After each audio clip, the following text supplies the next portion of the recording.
The lights must never go out, the music must always play, lest we should see where we are, lost in a haunted wood, children afraid of the dark, who have never been happy or good. George Orwell, The Pleasure Spots. The quote from Orwell is from his lesser-known essay, The Pleasure Spots. In our day, this work is arguably more important than his more well-known book, 1984.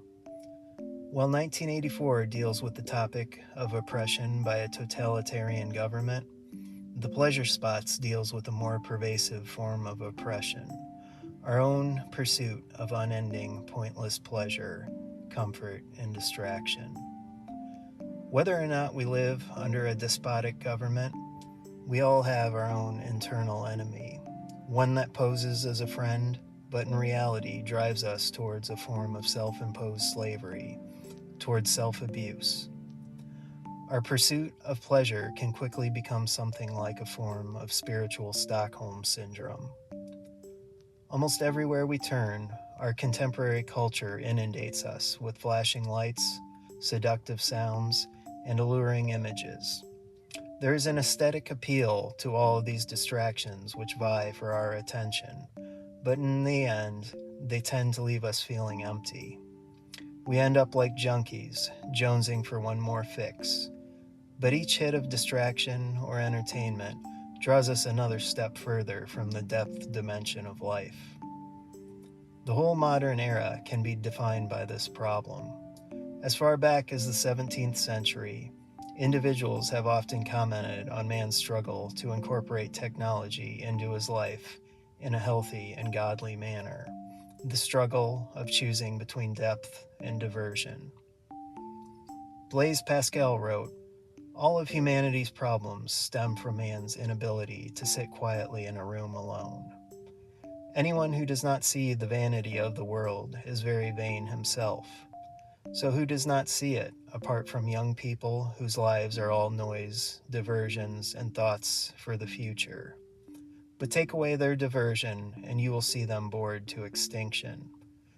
Then they will feel their nullity without recognizing it. For nothing could be more wretched than to be intolerably depressed as soon as one is reduced to introspection with no means of diversion." 2 centuries later, Kierkegaard wrote, "If I were a physician and I were allowed to prescribe one remedy for all the ills of the world, I would prescribe silence. For even if the word of God were proclaimed in the modern world, how could one hear it with so much noise? Therefore, create silence." We choose an addiction to the aesthetic, to noise and diversion, because in the immediate moment it can help drown out the sounds of fear, anxiety, and depression. The problem is that in the medium to long term, our dependence on devices and other distractions can also drown out the voice of God. We dig our own hole deeper by not facing the uncomfortable feelings which arise out of the silence. We also miss the whispering words of the Spirit, which can often only be heard in the same silence which we fearfully flee.